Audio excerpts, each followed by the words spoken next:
All right, we're back in Zephaniah, the Old Testament book, where we are talking about the prophet who got this word from the Lord about the end of the whole world, okay? There's some tough stuff in this chapter. Go back and read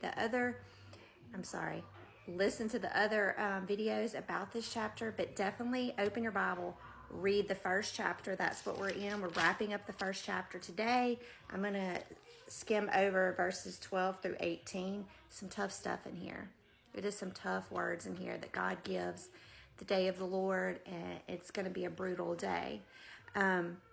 Verse 12 talks about those who are complacent, that God cares so much about justice, so much so that he seeks out those who are complacent in Jerusalem. Now, if you take that word complacent and you define it biblically, I found that it means self-satisfied, smug, unworried, and even self-righteous. God does not like us to be complacent, especially about things that he cares about, okay?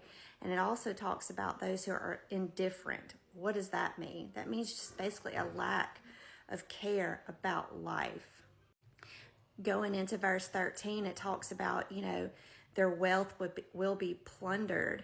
So, a lot of the people that are putting all this hard work in, they're not going to see the fruits of their labor because they're unwilling to work for justice. They are complacent.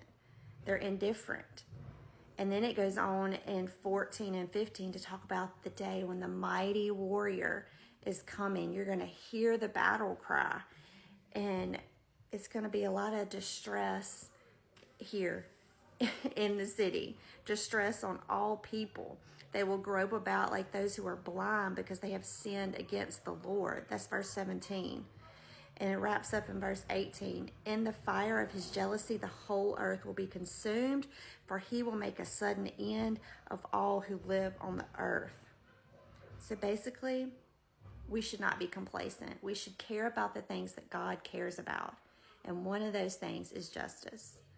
So how can you apply that to today's world? What do you think God cares about in today's world, in your life right now? And know that God is still working, even when we can't see, even when we think that justice isn't being served correctly, he's still working. So join me tomorrow. I'm going to start digging into chapter 2 and see what other goodness is in here.